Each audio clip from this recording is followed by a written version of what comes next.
l'annonce officielle du processus de dialogue national inclusif qui rentre dans toute la dynamique qui a commencé depuis Bujumbura et Congo-Brazzaville. Je crois que le cardinal l'a si bien présenté.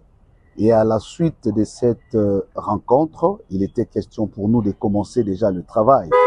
Parce que avec le chef de l'État, nous étions mis d'accord pour que les deux églises, pour que la dynamique de la médiation commence déjà ce travail. Donc aujourd'hui, nous avions estimé nécessaire de rencontrer la partie de l'opposition, parce que vous le savez qu'ils ont prévu une marche pour les 22, et au niveau de la médiation, il avait été estimé nécessaire d'aborder cette question avec cette partie de l'opposition pour obtenir le principe du report de cette activité.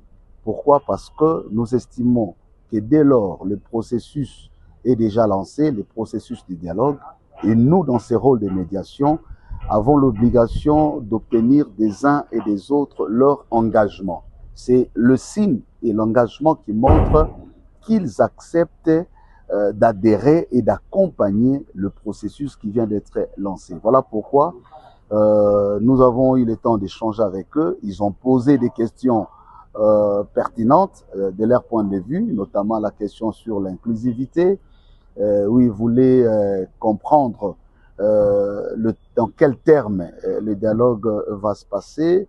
Et nous avons pris suffisamment de temps. Ils ont aussi soulevé la question sur le sort de la Constitution.